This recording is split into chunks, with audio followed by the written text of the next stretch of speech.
busting my balls, Billy, okay? I can already tell that I don't like you. Fuck you, bust on my ball. I ain't scared of you motherfuckers. It might be your first ball job. Yeah, of course. How long did it take for the guy to come?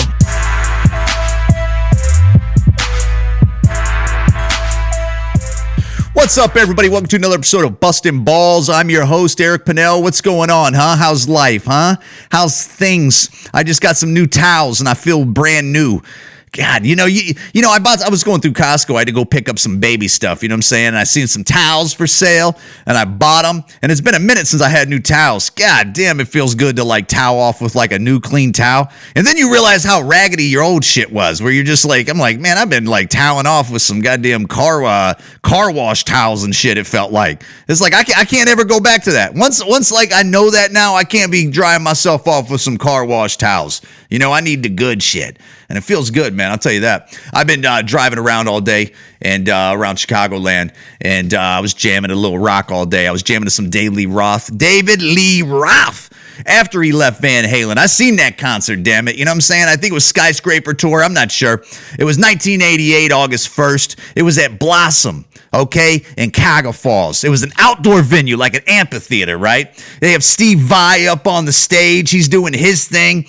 They're playing Yankee Rose. They're playing Gigolo. They're playing Panama. You know, I always wanted to go see, like, Van Halen in the later years, but I never realized, like, I was like, no, I seen David Lee Roth. I seen him play, Hot for Teacher, fucking Panama. Ain't Talking About Love is, he was playing some Van Halen songs up there. He comes out on the board looking David Lee Roth-ish and stuff. Poison opened up for him earlier, I think. It was I can't remember. It was either Poison or Tesla. I can't remember who opened up for him. I think it might have, who gives a shit, huh? Yeah, David Lee Roth, man. People forget how powerful David Lee Roth was. You want to talk about rock star? Like, people hate on him now because, I mean, dude, everybody always hates on rock stars and like musicians and comedians and stuff later on when they're older and they look at him and they go, he ain't shit. But David Lee Roth, woo! You want to talk about a powerhouse, baby. Powerhouse. Oh, God damn. Could you imagine the lady numbers that David Lee Roth had? Like, if he had a counter on him where you just go, dude, that's how many? Like, dude, it's got to be Wilt Chamberlain numbers. Wilt Chamberlain numbers, David Lee Roth. But, dude, what an entertainer, dude. Yeah, had some fun times at Blossom, dude. What a venue. Let's get right into it, dude. DMX, rest in peace, pal. Okay, that sucks, man. I mean, when everybody always throws around the GOAT, the greatest of all time. Everybody throws around legend, and all those complimentary, words about certain musicians and artists and stuff like that. DMX is a true legend. I mean, that guy literally had 2 platinum albums in the same year, like 2 different albums that went platinum. And you're talking about albums that went platinum when you literally had to go put your shoes on and go down Quonset Hut and go to the mall and either buy a tape or buy a CD. Or I didn't really know anybody back then buying albums. I know people were still buying albums, but I mean, maybe DJ type dudes, but to sell, million plus albums in the same year, when you have to do that. And you're talking about when like a CD was $16. Nowadays people could get like downloads or whatever, they get streams. I mean, what are they buying something on iTunes for? Like, if they get one song that's like the hit song, last time I checked, I don't know, it was like $1.29. I'm sure it's went up since then, maybe. But could they sell 8 million of one song? Of course, probably, if not more. But you're talking $16 for a CD at one time. In some places, it was more than that. I mean, dude, I used to buy CDs that were like $16, and you would take a risk on it because it wasn't, when you were buying like albums before, you couldn't preview it. It's not like you go on YouTube and somebody's like previewing songs, or you can go on Apple and hear 30 seconds of the song. You couldn't even do that. You were just like saying, here's my $20 or $16 for this CD, and crossing your fingers that it was a good album. Like, that's how it used to be. I bought some albums that were some stinkers, dude. I bought stinkers for like $16 all the time. I remember one time when the Fugees album came out, and I'm not mad at it because, I mean, it still was a decent album. Not even. It wasn't even that decent album. But when the Fugees' good album came out, the one with Killing Me Softly and all that stuff on it, the big one, the score. I went to Quonset Hut on Britton Road in Akron, Ohio, near Talmadge Avenue. That's what this shit was called, Quonset Hut. It was a CD tape spot that always smelled like patchouli and shit, or patchouli. I don't know what the hell that's. I didn't even know what that stuff was, but every time you go in there, you go, God, why does it smell like a hippie's butt up in here, you know? And I wanted to get the Fuji CD that was the score that was out, but I didn't know it was called the score. Somebody, it was buzzing. And I knew I had to get it. I go there, I grab the Fuji CD. It was the album before that with nappy heads on it. That was an okay CD. Okay, meaning like on the low end of okay in my eyes. And I took a hit on that. Yeah, I listened to Nappy Head and a couple other songs on there and stuff. I had to go back out, spend $16 and some change on the score, and that's how you got burnt before. That's why like people complain about shit now. It's like, you guys are complaining about the shit you're complaining about? You know how many L's we took back in the past? Give me a break, dude. God, I tell you what, that score album was ridiculous. That was a ridiculous album. But I'm telling you, that's how you had to do it back in the day. And to think that this great DMX died at age 50, and to think what all DMX has already got out of, like how many accomplishments this guy had at such a young age. And this is a guy that was not born on third base. You know, they always go, man, you were born on third base. DMX, if you read or hear anything about his history, this dude came up rough, And to think a guy like that, that made it through the storm, and then put his talent together, and then actually, and those were the days. Also, another thing about buying CDs. You know, nowadays you could just upload your shit to SoundCloud or wherever you upload it, and then hope the world takes it on. This dude had to go through A&Rs. You got to go to record labels. You got to make sure they put money behind you and they don't shelf you. And you got to come with the talent. You got to get the songs. You got to get the right producers. You got to get the right sound. You got to have people play your album. This is when, dude, the record, you got to have MTV play it. You got to have freaking the radio play it.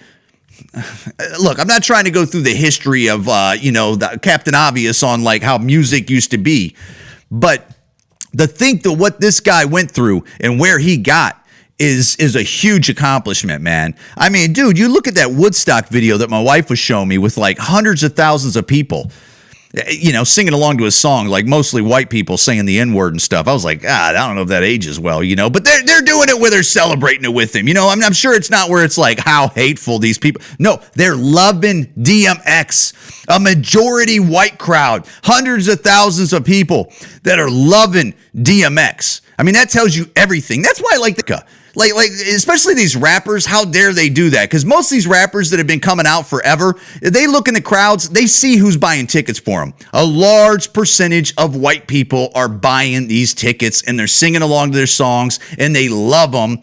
And for some of those rappers, like later on, like Ice Cube and stuff, to like try to claim racism talk all the time. And it's like, dude, you know for a fact who's buying your movies. You know for a fact who's buying all your albums and buying your tickets and coming out and buying t-shirts and supporting your music. You see them in the audience. And for you to lie on people and try to divide this country even more on some bullshit ass lie, shame on you, cuz. Shame on you. And DMX seen it at that damn Woodstock video. People were loving.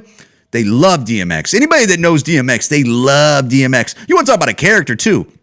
The dude was funny. And also he's a real character. I mean, and a real dude. I mean, if you want to listen to that Drink Champs podcast after you listen to this podcast and share it.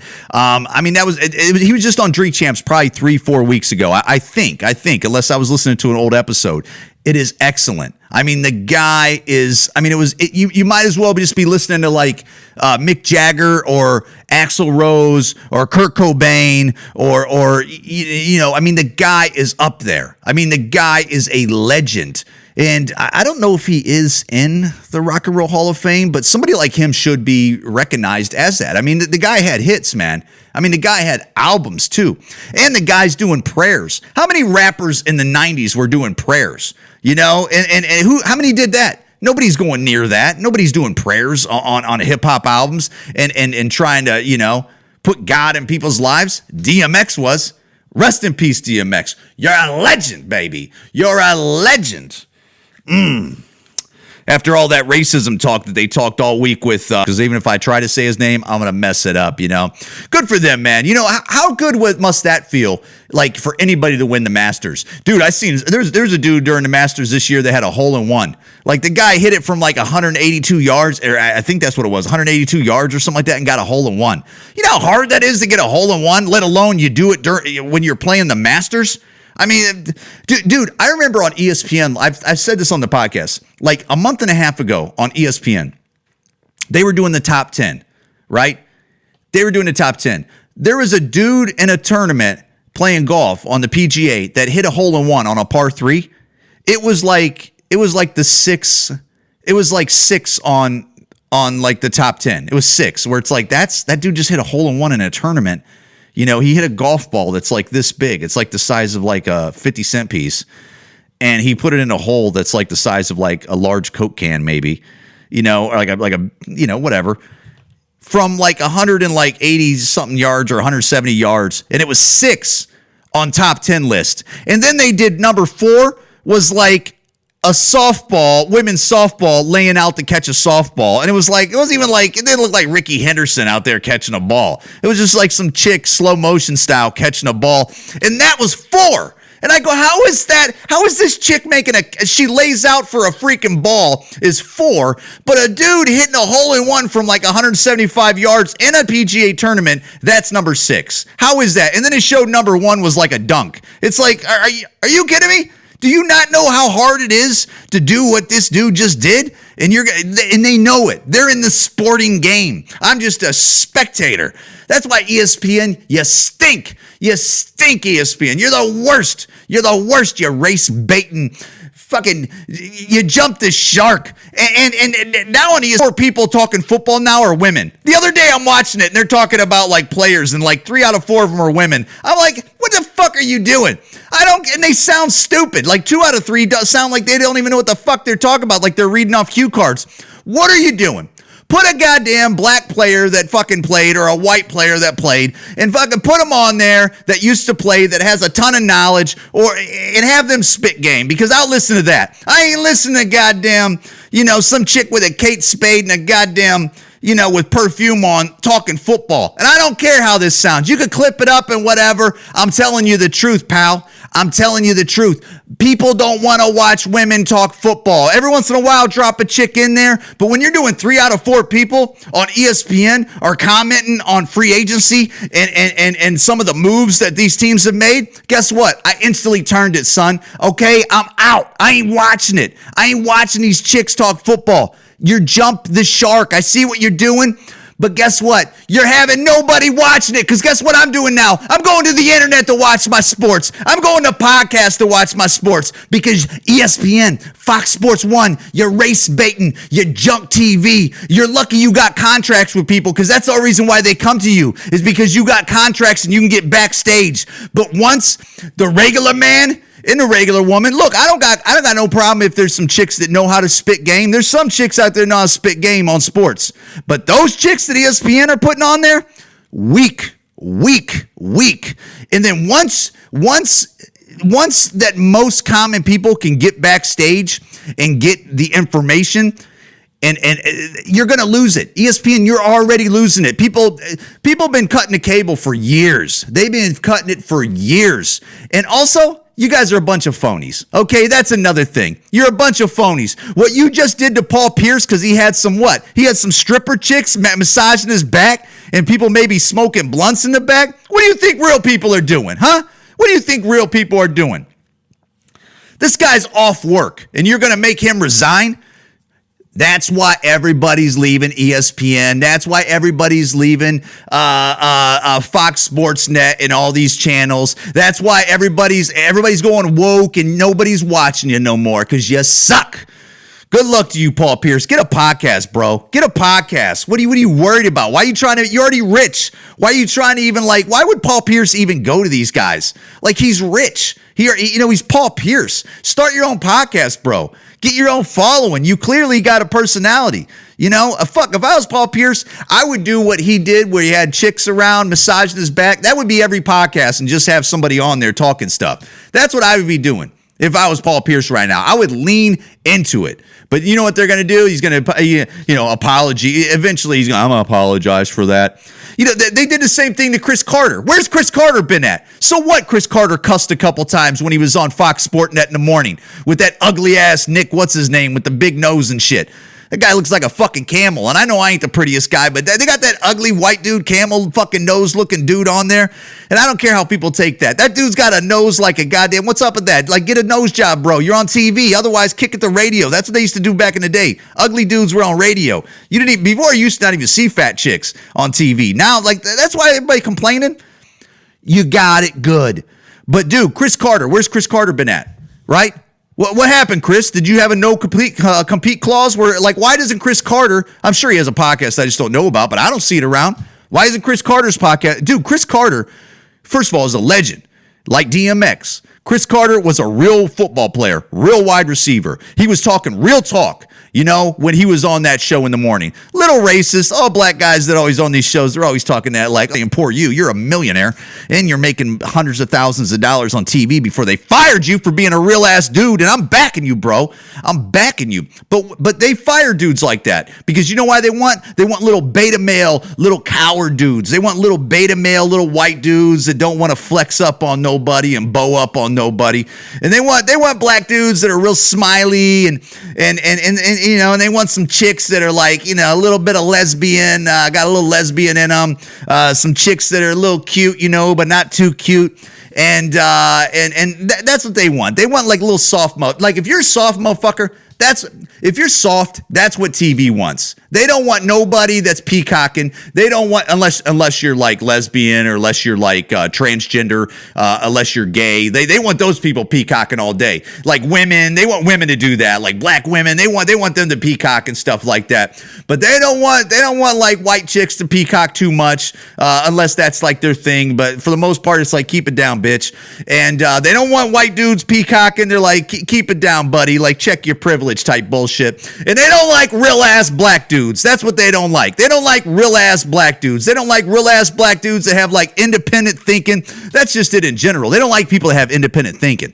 They don't like people that are like real ass dudes. They don't want that. They don't want that. They want you to be a good little boy. Otherwise, if you're a real ass dude and you show your real ass dudeness, guess what? Resigning. Get out of here. Let's get some beta male in here. Let's get some Nick, what's his name from first comes first type dude in there. That's a company man. Everybody, that was a fucked up rant. I don't know. I'm all over the place, right? Where it's like I had to get out of there. He was all over the place. He was all.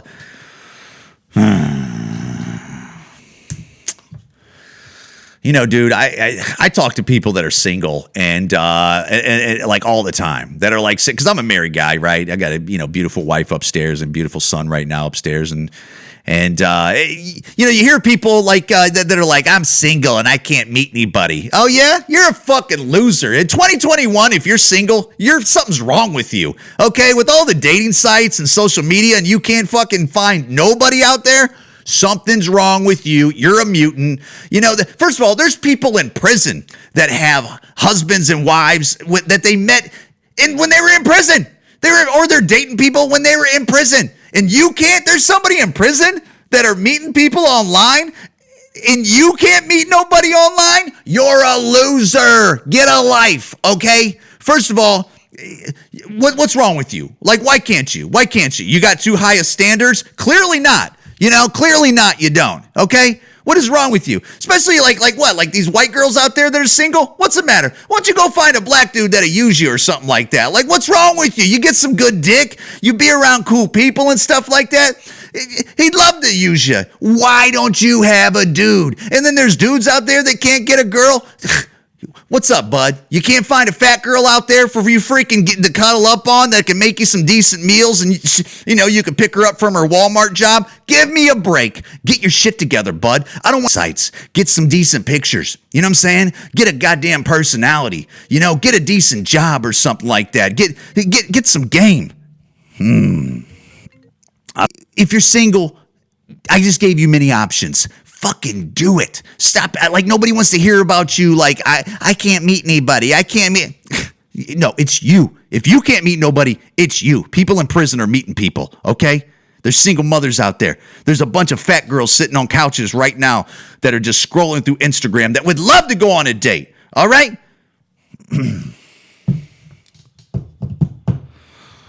Anyways, guys, Bustin' Balls Podcast on Instagram, Eric Pennell Comedy on every other social media platform. I'm not even going to go through them. Eric Pennell Comedy also. If you like the podcast, please share it. If you don't like the podcast, don't give a shit. How about that? I don't give a fuck, okay? This is how it be, all right? So if you don't like it, don't care. All right. But for all the people that do watch it, I do care. I've been seeing the numbers go up. Whether people believe that or not, they're going up. It's amazing to see people from other countries listening to me. Thank you. It's amazing to see people. If you don't want to meet anybody, get out of your fucking apartment, loser. Go fucking travel right now or something. What are you doing? Anyways, Bustin' Balls Podcast.